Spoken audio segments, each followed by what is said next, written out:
Welcome to the Intuitive Therapist Podcast with Janice R. Cohen, therapist, clairvoyant, empath, and medium. Listen in as she takes a no-nonsense deep dive into real human struggles and how to resolve them. Janice will share channeled information from her spirit guide team, as well as the angels and archangels, to help you master your emotional, physical, financial, and spiritual destiny. And now, Janice R. Cohen. Hey y'all, this is Janice Cohen, the Intuitive Therapist, here on the Intuitive Therapist Podcast. Last week, I talked about a card in the tarot deck called the Fool, and I'm going to talk about another one in this episode. I'm going to explain it to you. You'll understand exactly what I mean about it. You don't have to know tarot, but I like to teach new stuff. So one day I decided to teach a tarot class. I was like, you know what? I love reading cards, and I read all sorts of cards, tarot, oracle, other divination cards. I have probably 30 different decks, and I'm guided to use each of them at particular times. But anyway, I was like, I've never done it before, teach a tarot class, but I'm always up for a challenge. Love to learn.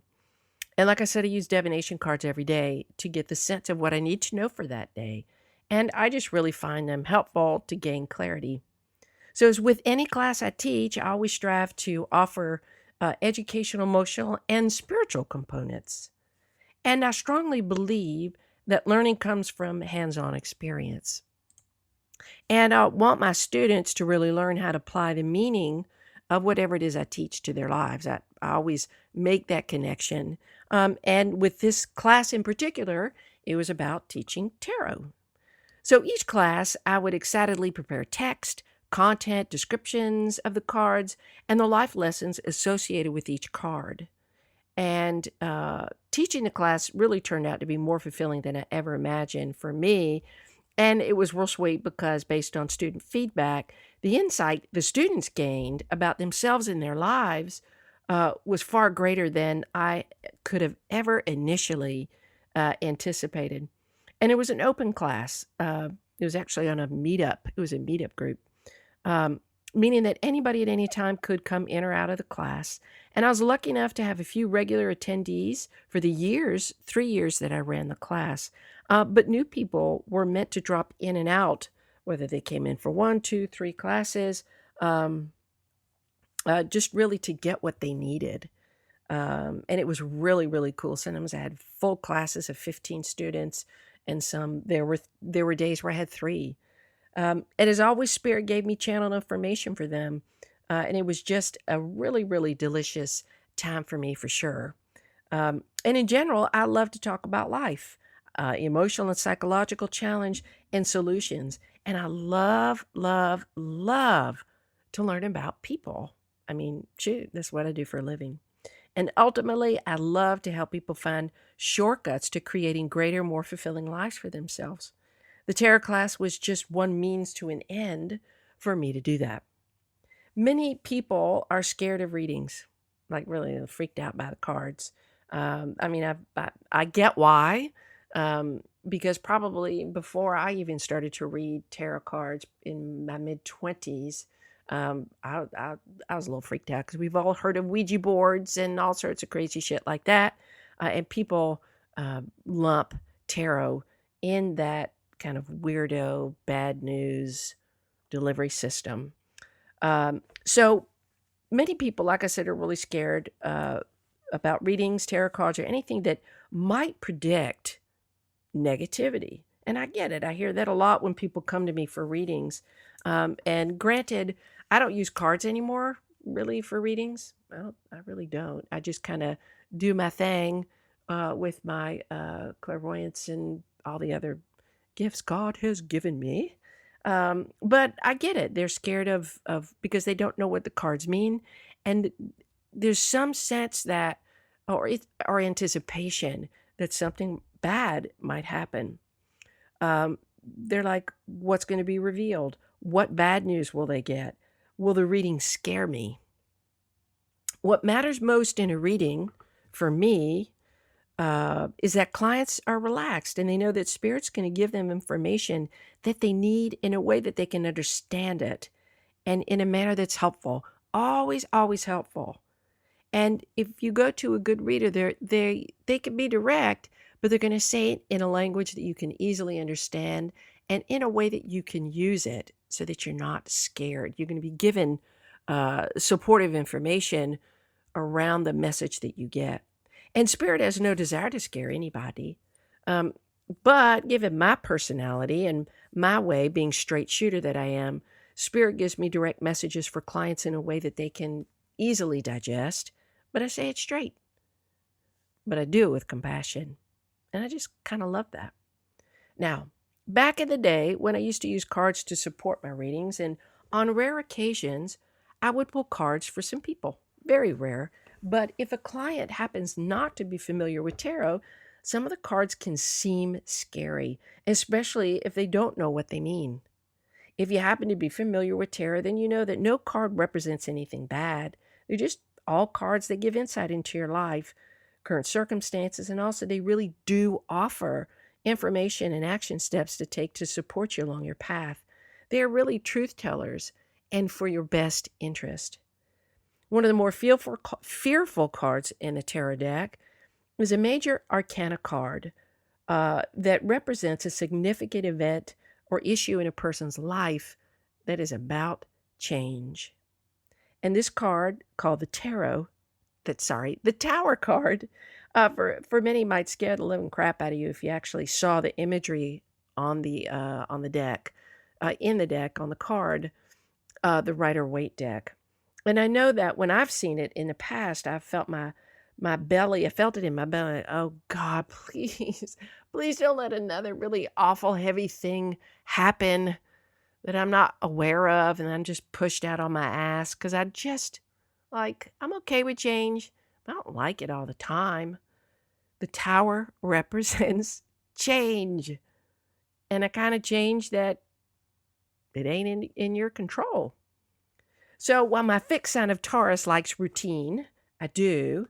I really have come a long way when it comes to becoming more spontaneous. I do like spontaneity, and I am impulsive, and I do that. But I really am a grounded person. And while my Taurian energy, my nature is calm and centered, I have this side of me that has learned to welcome change, even when it's hard or when someone new enters my life to teach me something through a different modality than I'm used to. It just makes my life easier to simply observe what's changing. This is what I've learned. I observe what's changing, and then I figure out my strategy in response to that change instead of resist change. Right? That's a good way to live. And I hope y'all are trying to live that way too, because it makes life easier. Now, the Tower card can seem scary if you fear change. If you want to keep the relationship that you have and keep status quo and stay in your comfort zone, and the Tower card shows up, let's say even in a relationship reading, then you probably are going to freak out a little bit. But if you're worried about whether or not your job is safe from termination and the Tower card shows up, probably going to freak out a little bit. But I strongly encourage you not to, because you're not to just pay attention to the forced change that the card suggests, but you're to look beyond that and go, you know what? Change results in something. Always. So is it possible? And this is a great question.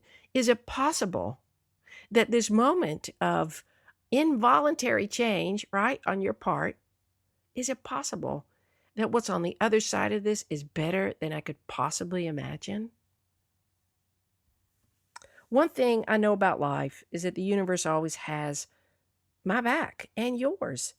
But then even though you might want to micromanage the hell out of your life to avoid change, some of us do that. Some of us will not admit that we do that, but some of us do that. At least in some parts of our life, we try to do that. The universe has a vastly different plan for you than you could ever imagine, right? And that's the beauty about the wisdom of the universe and spirit. Our human minds are so small thinking. We cannot think ourselves. So we can't possibly imagine what's better out there other than imagining what we think we want to have happen. And oftentimes, the very thing we think we want to have happen doesn't. And we're ejected from that imagination, that condition, into something much more profound and helpful. Always.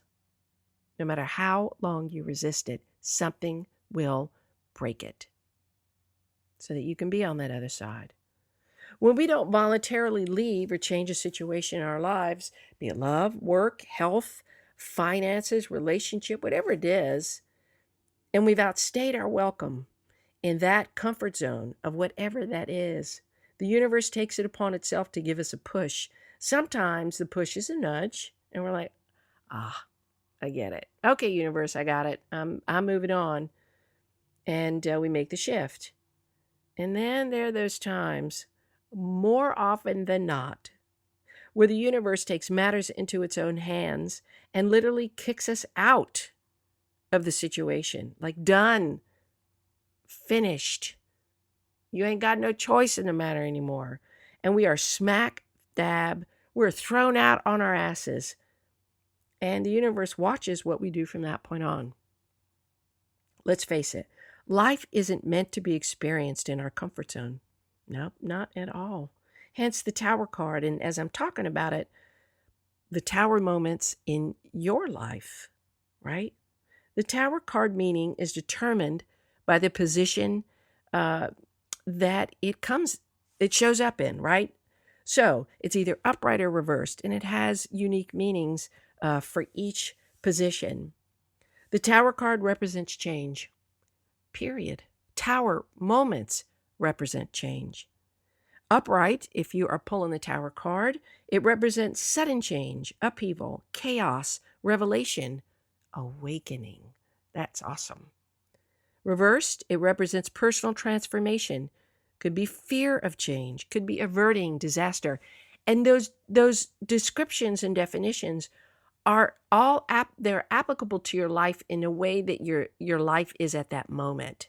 So you think, well, wait a minute, how could it represent fear of change, averting disaster, but transformation? Because if you look at what you're going through in your life at that moment that the card shows up, you can go, yeah, you know what?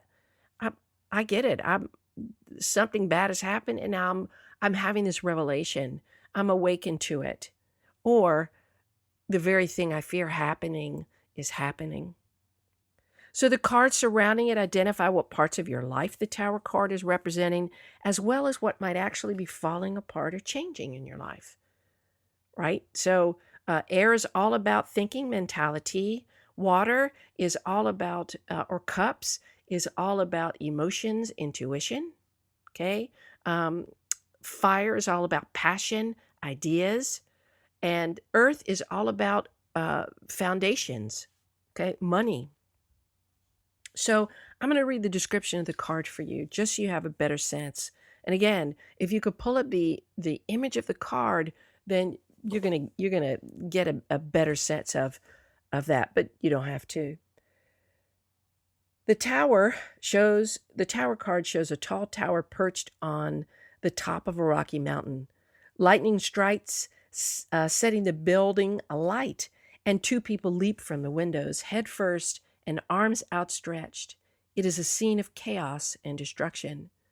The tower itself is a solid structure, but because it's been built on shaky foundations, it only takes one bolt of lightning to bring it down.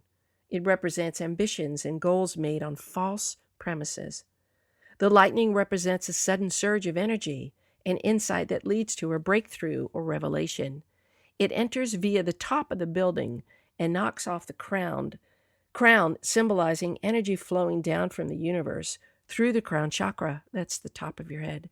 The people are desperate to escape from the burning building, not knowing what awaits them as they fall. That's the key. You don't know what's going to happen. Around them are 22 flames, representing the 12 signs of the zodiac and 10 points of the trees of life, suggesting that even in times of disaster, there is always divine intervention.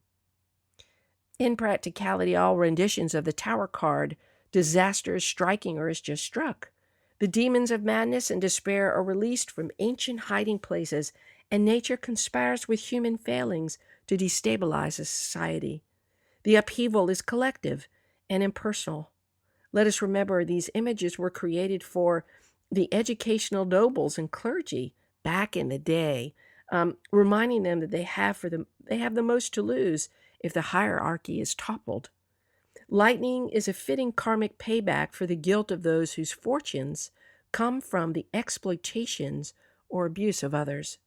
A modern subtitle might be Revolution, indicating that through drastic social change, oppressed people can find renewed hope of better times.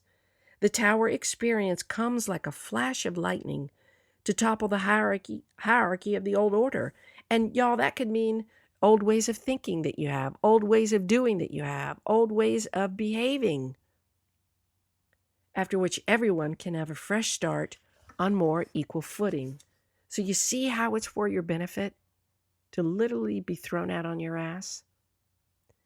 Can you look back on your life and identify the tower moments from your past? Most of y'all probably really easily could. Maybe you are looking at or in a tower moment right now. Y'all, these tower moments don't play, and they cast you out on your ass and expect that you are not only going to recover, but learn what you need to learn to be better. Tower moments are never consensual between you and the universe. Shit just happens, honey. But why? Well, here's the deal, the reality. If we were asked by the universe, hello, would you like to have a moment where you're thrown out on your ass, you lose everything, you're stripped of all ego, and you got to just fucking pick yourself back up again and start from square one? The likelihood that you would say, sure, is so low, right? So the universe has to create those moments for you, right? So, the universe has to create the chaos in our lives. Has to end relationships that we don't want to end because they're not in our highest good. That where we leave jobs or we're fired from jobs that offers financial security, but no real growth, or catapult us into the depth of the dark night of the soul, right? Nobody's going to volunteer for that shit. Hell to the no. So the universe is much wiser than we are and knows more, has a massively broader understanding, perspective, and plan for us than we do. And it starts the upheaval for us and leaves it to us to deal with overall, right? So we have to partner with the universe to fix our lives. Once we're kicked out on our ass, the universe is like, okay, what are you going to do now? You going to sit there and wallow, or are you going to fix your shit? And the minute we take a step towards that invitation to fix our shit, the universe is like, oh yeah, that's my girl. That's my guy. I got you, boo. Right? Tower moments, in my opinion, are the best things that could ever happen to any of us. They are also the worst things, the most painful and most feared things that could possibly happen to us. Why? Why do we have to go through that shit?